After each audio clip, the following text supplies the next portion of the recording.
Bueno, diversidad sexual en el marco de los derechos humanos. La libertad, la justicia y la paz en el mundo tienen por base el reconocimiento de la dignidad intrínseca y de los derechos iguales e inalienables de todos los miembros de la familia humana.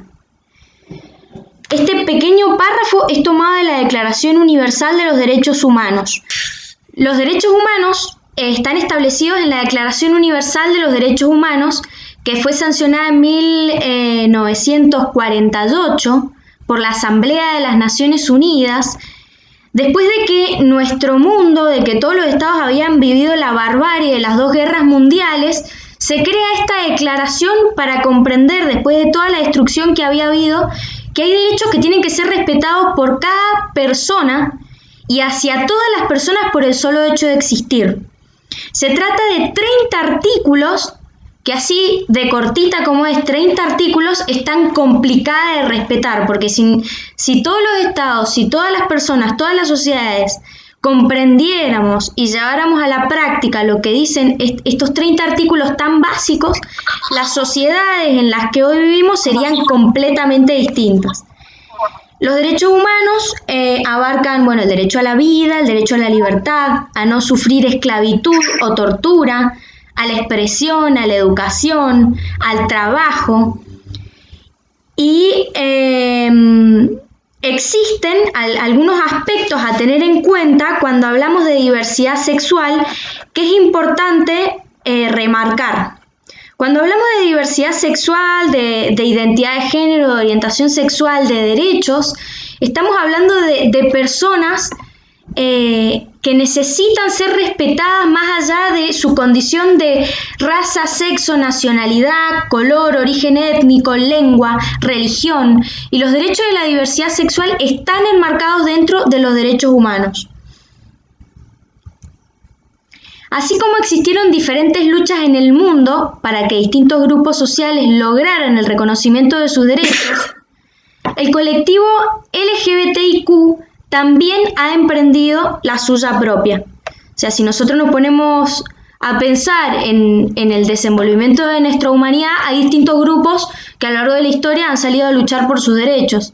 Las mujeres, los negros, las personas esclavas, las personas indígenas, todos son grupos que han necesitado generar luchas dentro de la sociedad para que se les reconociera como iguales dentro de la sociedad. Pero antes de empezar a hablar de este colectivo, que es el colectivo LGBTIQ+, y de la diversidad sexual, hay que empezar a entender algunos conceptos que son básicos para entrar en el tema. El primer concepto que hay que entender es lo que significa el sexo. El sexo de una persona refiere a las características orgánicas que determinan su genitalidad y son de tipo biológico, anatómico, fisiológico. A diferencia del sexo, el género no tiene que ver con lo biológico, sino con lo cultural y lo social. Es como la sociedad espera que nos comportemos según el sexo con el que nacimos, según el sexo reconocido, y cambian con el tiempo y con el lugar, porque no era el mismo comportamiento esperado en una mujer del siglo XV a una mujer del siglo XXI. Tampoco es el mismo comportamiento esperado el de una mujer en Argentina, hoy en el 2020, al de una mujer en Afganistán. Es decir, estos comportamientos esperados varían según el tiempo y el lugar. Y hay otro concepto más que tiene que ver con una dimensión interna e individual de la persona, que es cómo la persona vivencia internamente el género, cómo la siente, y puede corresponder con el sexo de nacimiento o el género que le asignó la sociedad. Puede corresponder o no. Entonces, por ejemplo, si yo cuando nací me vistieron de color rosado, me dejaron el pelo largo a medida que fui creciendo, me regalaron muñecas, me regalaron juguetes de cocina, Barbies, me regalaron faldas como vestimenta. que son todas cuestiones que la cultura me asignó según el sexo con el que nací, pero no tiene nada que ver con la biología, porque no hay nada biológico que diga que yo me tengo que vestir de color rosado o que tengo que jugar con una Barbie.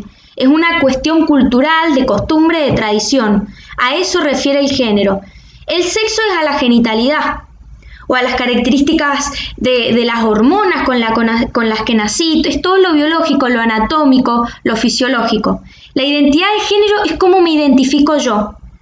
Yo sí me identifico con el género que me asignaron al momento de nacer. En algunas cosas, en otras no. Pero es como lo vivo yo internamente. O cada persona internamente. Un varón que le regalaron un autito, lo vistieron de celeste, le regalaron pantalones, le dijeron que no tenía que llorar, que tenía que ser fuerte, que tenía que ser macho, le regalaron una pelota, le regalaron un arma, es decir, le regalaron juguetes y lo fueron, digamos, a ese varón internalizando en un montón de cuestiones que con el tiempo empieza a ver como normales. ¿Por qué? Porque desde que era niño le dijeron que tenía que comportarse de cierta manera y las internalizó y aceptó de acuerdo a lo que la sociedad le decía. Si vamos a nuestra historia, vemos que los roles, tanto de varones como de mujeres, estaban muy marcados en la sociedad. Ahí en el dibujito se ve el varón con el portafolios y la mujer con un niño o una niña, la escoba, es decir, en un rol o en una tarea de cuidado del hogar, de cuidado de los hijos e hijas, y el varón como proveedor que trae el dinero al hogar, que sale afuera a ganar ese dinero. Y de acuerdo a estos roles también se asociaban ciertas profesiones, actitudes y actividades a una persona solamente en razón de su sexo, según estos estereotipos de género aceptados. Un estereotipo de género es un modelo, una norma a seguir, es como un paquete en el cual tengo que encajar, un modelo en el cual una persona debe encajar, un estereotipo, una idea. Y muchos prejuicios que tenemos nosotros y nosotras hoy provienen de esos estereotipos que la sociedad de alguna manera impone. Por ejemplo, esta idea de cuando una mujer juega al fútbol, no, pero es machona. ¿Por qué? Porque la sociedad ve como normal que los varones jueguen al fútbol y que las mujeres, no sé, jueguen al hockey, pero no al fútbol. Entonces las mujeres que juegan al fútbol, según esa normatividad social o esos estereotipos de género aceptados por la sociedad, dice que una mujer que hace un comportamiento esperado para un varón es machona. Ya el prejuicio surge en nuestra mente. O una mujer que está con que tiene vínculo, digamos, sentimental o sexoafectivo con varios varones, bueno, es rápida. Pero un varón que está con muchas mujeres, es un winner. Es decir, cómo nos van separando o de alguna manera nuestros prejuicios o nuestros valores van penalizándonos de acuerdo a si cumplimos o no con ese modelo que la sociedad espera de nosotros. Otro de estos prejuicios es los hombres son la cabeza del hogar. Esto de que el varón tiene que ganar más dinero, que el varón tiene que salir afuera a ganar el dinero, la mujer se queda dentro del hogar. O sea, de acuerdo a estos prejuicios, que los vemos muy abstractos, los vivimos en realidad todos los días en nuestras casas. A mí me llamaba la atención cuando se privatizó YPF en toda la década de los 90, que muchos varones se quedaron sin trabajo. Con el tiempo, muchos de esos varones terminaron suicidándose. Y la pregunta es cómo estos estereotipos de que se habían quedado sin trabajo, de que no podían proveer dinero a sus familias, de que se identificaban, de que la sociedad esperaba ese rol de proveedor, jugó en esas personas para que tomaran una determinación tan drástica como es quitarse la vida, ¿no? A raíz de perder un trabajo. Otro prejuicio puede ser las mujeres son histéricas. Es como un rótulo para descalificar a las mujeres que por ahí lo vemos más, lo tenemos tan internalizado que no lo vemos en realidad como un prejuicio. Entonces, si un varón se comporta de una manera de ejercicio de autoridad fuerte, decimos, bueno, es un hombre que impone respeto. En el caso de una mujer decimos, no, bueno, es histérica. ¿Por qué? Porque me pidió algo que yo no quería que hiciera y yo tengo que hacerlo. Es como rotulamos a las personas según ese comportamiento esperado. O un varón que hace algo que se espera que hagan las mujeres, no sé, hace ballet o juega con las Barbies, un niño, no, este niño es afeminado, se sale de los comportamientos esperados. O los varones no lloran. Esto de que son chiquitos, no, los nenes no lloran.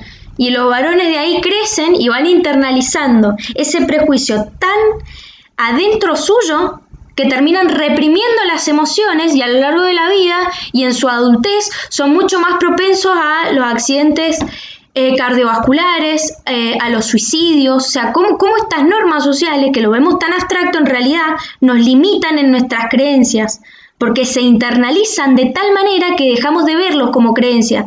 Es como una norma que la damos por hecho, no la cuestionamos. ¿Cómo se difunden los roles y estereotipos de género? Y a través de las distintas instituciones de la sociedad, a través de la educación. En la escuela, esto de que los nenes juegan con los nenes y están en el patio de recreo jugando al fútbol y las nenas en un rincón jugando a las Barbies. A través de la televisión, de las publicidades, de las propagandas, de las redes sociales. O sea, son de las familias, como todos estos medios de socialización de las conductas terminan difundiendo estos estereotipos y roles, estos modelos de ser esperados por la sociedad.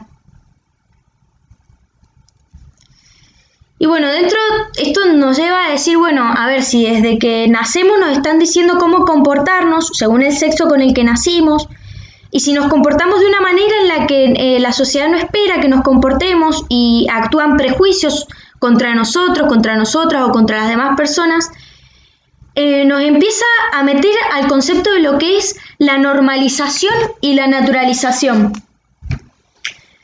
Y para esto, bueno, voy a leer este cuadro de diálogo. Lo normal, la normalidad, lo normativo, son conceptos que hemos creado para tratar de definir el conjunto de normas que regulan nuestra convivencia, el comportamiento de las mayorías, los lugares comunes, la lógica de nuestra sociedad.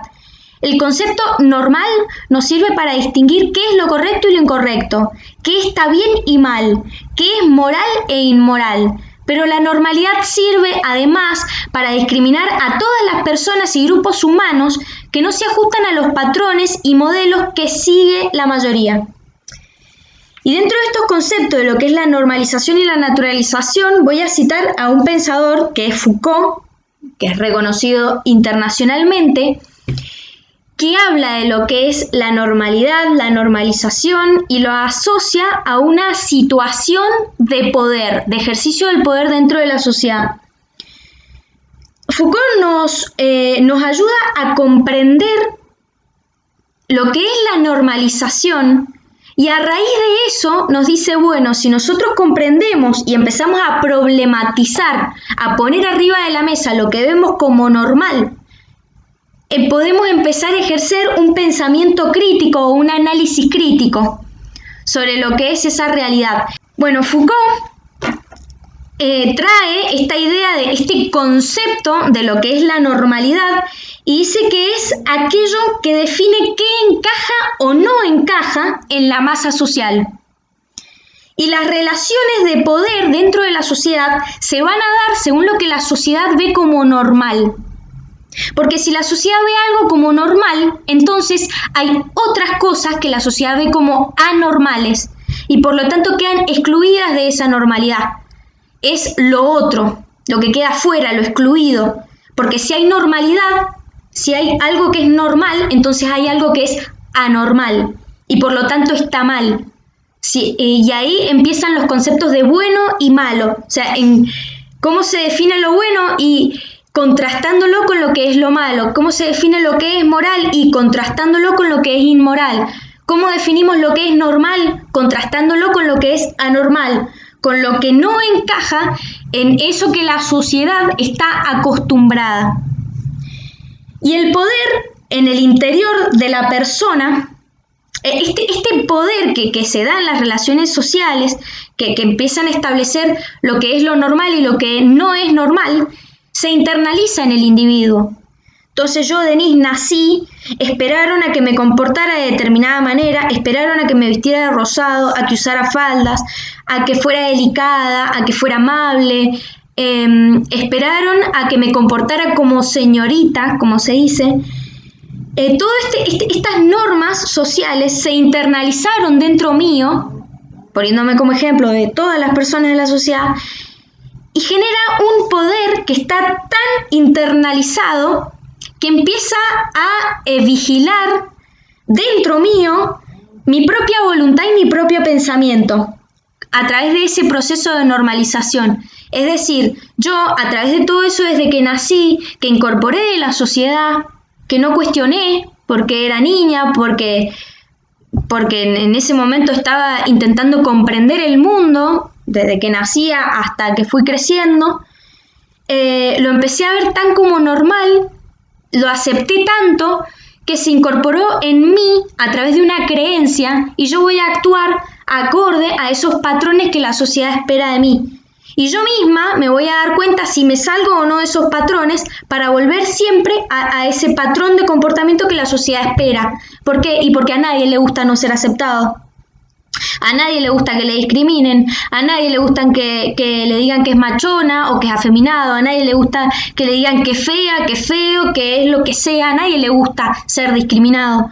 Entonces estas ideas que vemos como normales terminan siendo tan internalizadas que actúan dentro nuestro como un dispositivo de poder a través de nuestras creencias, de lo que normalizamos, de lo que ya no cuestionamos, de lo que vemos como costumbre, como tradición. Entonces ese orden social se naturaliza. Decimos, bueno, pero es natural de naturaleza que la mujer se quede en la casa y limpie. Es natural que el varón gane más que la mujer, como si fuera natural el sistema capitalista, ¿no? de generación de plusvalor y demás. La sociedad naturaliza normas que rigen la convivencia social. Y dentro de este concepto, si tenemos la normalización, la naturalización, ¿qué es lo que buscamos para transformar la sociedad y estos valores que nos estamos dando cuenta que nos limitaron durante tantos años, durante tantos milenios en nuestras sociedades? Y empezamos a generar otros conceptos como lo que es la desnaturalización, la deconstrucción, que lo que busca es despertar la conciencia del ser humano, ejercer una visión crítica para elegir sobre nuestra propia vida y para permitir a las demás personas que elijan su propia vida por encima de ese comportamiento que la sociedad me decía que las personas y que yo debíamos tener. ¿Se entiende hasta ahora? ¿Voy muy rápido? ¿Estoy mareando? Se entiende perfecto. Bueno, a partir de esos conceptos generales para introducirnos en la temática, volvemos a lo que son los derechos humanos. Respetar los derechos de una persona por el solo hecho de ser persona, sin importarme su raza, su nacionalidad, su sexo, su color, su orientación sexual, su identidad de género, no me importa. A mí lo que me importa, o a la normativa internacional, lo que está buscando con los derechos humanos, es decir, cada ser humano, por el solo hecho de ser humano, de ser persona, tiene derechos que son intrínsecos, que nadie se los puede quitar. Y en este marco surgen los que son los principios de Yogyakarta. Los principios de Yogyakarta abordan una amplia gama de normas de derechos humanos y su aplicación a los asuntos de la orientación sexual y la identidad de género. Afirman la obligación primordial de los estados a implementar los derechos humanos, pero también afirman que todas las personas de la sociedad tenemos la responsabilidad de promover y proteger estos derechos humanos. Los principios de Yogyakarta son principios sobre cómo aplicar la legislación internacional de derechos humanos a cuestiones de orientación sexual e identidad de género. y ratifican estándares legales internacionales para que los estados apliquen esta normativa internacional a estos casos de orientación sexual e identidad de género. ¿Y por qué son necesarios estos principios? Porque la violación de los derechos humanos por razones de orientación sexual o de identidad de género a lo largo de todo el mundo son violados sistemáticamente, hoy y en el pasado, y en todos los lugares del mundo en distinta medida. ¿Cómo se violan estos derechos humanos? A través de asesinatos extralegales, tortura y maltrato, ataques y violaciones, invasión a la privacidad, detenciones arbitrarias, negar las oportunidades de empleo y de educación, discriminación. Todas estas cosas que vemos como aberrantes, como muy abstractas, en la vida de una persona del colectivo LGBTIQ+, a veces son una situación diaria. Entonces estos principios lo que buscan es bajar estos derechos internacionales a la realidad del colectivo LGBTIQ+, para que los derechos de este colectivo que son vulnerados se respeten. ¿Y cómo surgen estos principios? Surgen por unanimidad de un grupo de especialistas de todas las regiones del mundo que se juntaron y conformaron esta delimitación o estos parámetros, estos principios que le iban a permitir a los estados aplicar los derechos humanos sin distinción de orientación sexual e identidad de género. Entre esos especialistas se pueden nombrar juristas, personalidades académicas, miembros de órganos de tratados internacionales, ONGs de todo el mundo que se juntaron para realizar estos principios. Y un hito importante de los principios de Yogyakarta es en noviembre del 2006, que se genera un seminario internacional en Yogyakarta, que queda en Indonesia, y en ese lugar se detalló el alcance y la implementación de estos principios que ya se venían trabajando por la comunidad internacional. Todos los seres humanos nacen libres e iguales en dignidad y derechos. Todos los derechos humanos son universales, complementarios, indivisibles e interdependientes. La orientación sexual y la identidad de género son esenciales para la dignidad y humanidad de cada persona y no deben ser motivo de discriminación o abuso. Esto es parte, digamos, de la introducción a los principios de Yogyakarta.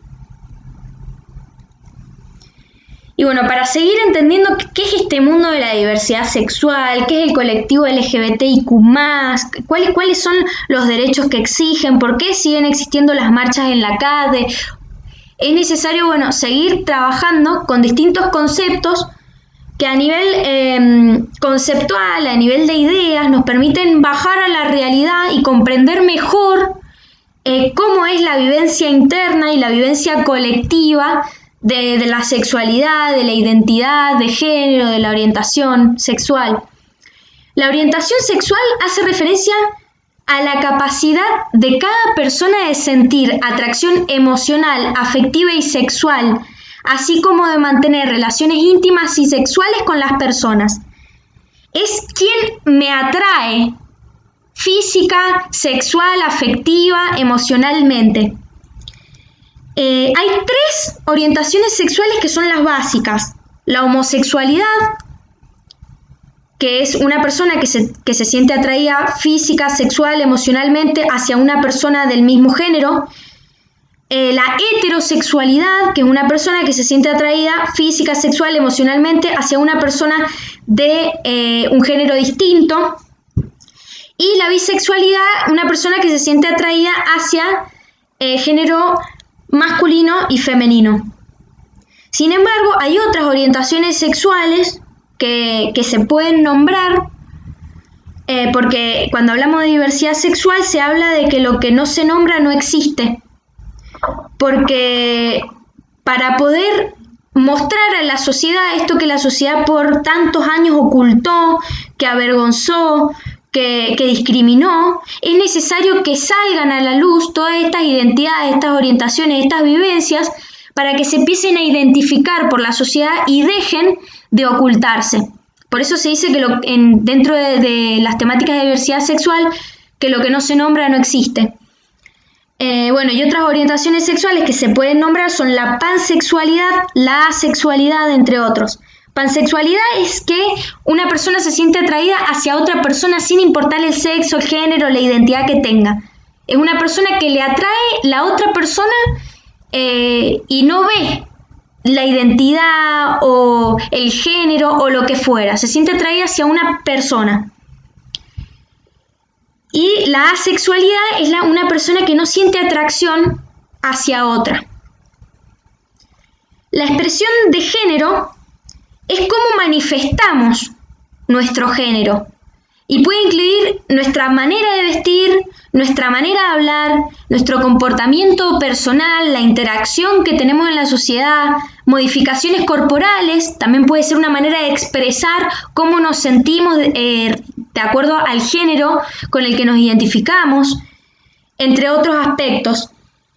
Y las expresiones de género, así como a grandes rasgos, podemos decir que se pueden clasificar, y esto que es como que dentro de cada clasificación hay grados, porque cada persona es un mundo, y esto de la necesidad de poner en cajitas a las personas para clasificarlas es una necesidad de nuestro intelecto, pero en realidad cada ser humano es un universo en sí, y es complejo y tiene características propias que no pueden ser clasificadas así como tan a la ligera.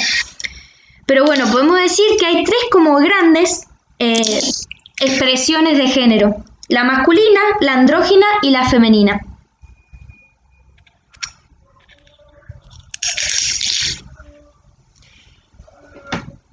Hay alguien que ha dejado el micrófono abierto, me parece.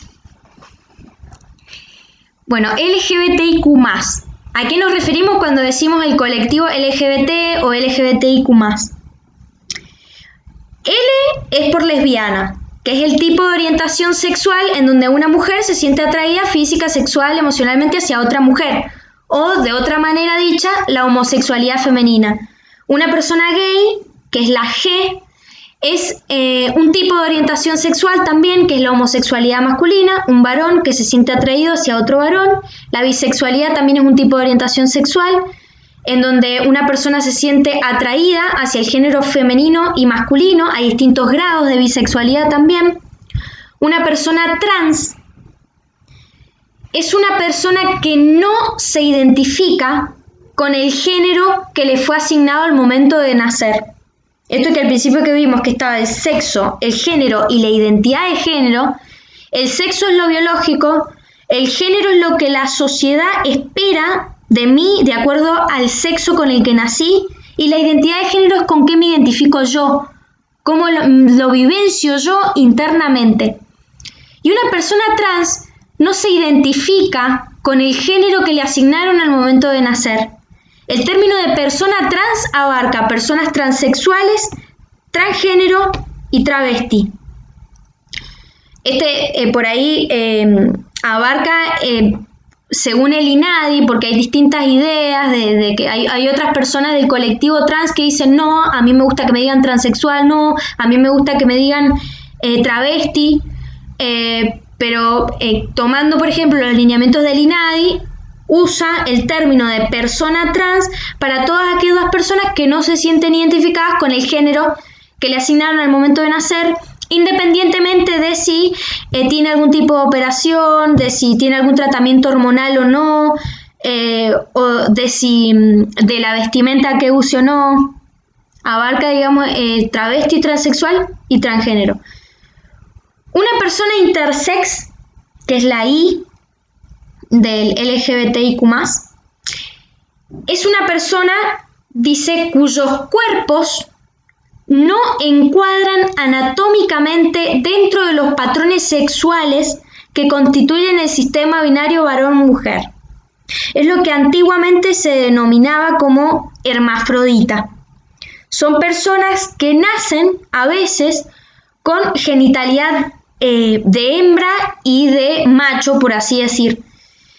Y la realidad de las personas intersex es un mundo aparte, porque generalmente cuando nacen son el padre, la madre, las personas adultas que están a su alrededor quienes deciden quienes han decidido en muchos casos, y esto por eso se ha discutido en distintos lugares, las personas adultas deciden intervenir quirúrgicamente al bebé recién nacido para que desarrolle una genitalidad.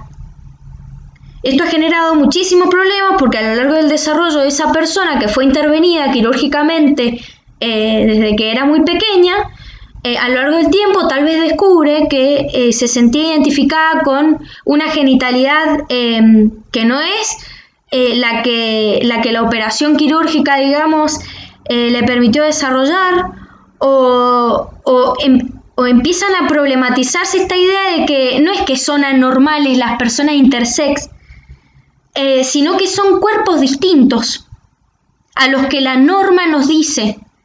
Entonces es todo un mundo aparte el de las personas intersex, que incluye derechos, debates, esto de cómo si las personas adultas pueden decidir o no por el futuro de esa persona recién nacida, incluye discusiones que son un mundo aparte.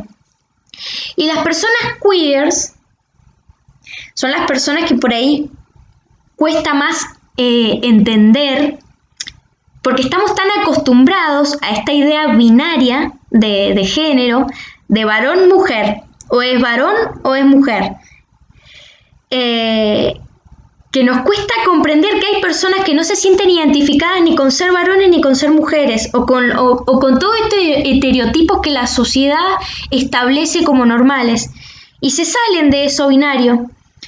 Y también rechazan el género que les fue asignado al momento del nacimiento. Entonces, estas personas se salen de todos los estereotipos, de todas las normas esperadas, y por ejemplo puede, no sé, una persona tener barba y usar vestido. O sea, desencaja de todos estos comportamientos y estereotipos que por ahí nos generan reacciones porque no estamos acostumbrados, porque nuestra normalidad nos ha dicho que son cosas que no se mezclan.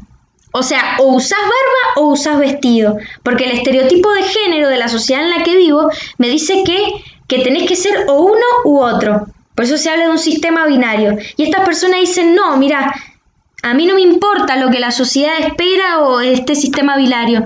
Yo uso la ropa que quiero, esto es independiente de la orientación sexual de la persona, o sea que se puede sentir atraída hacia cualquier otra persona, pero más allá de eso yo uso la ropa que quiero, me comporto como realmente lo siento en ese momento, me dejo el pelo largo, me dejo el pelo corto, me dejo la barba, no me dejo la barba, uso vestido o no, se sale de todos estos comportamientos esperados, de ese binarismo de género.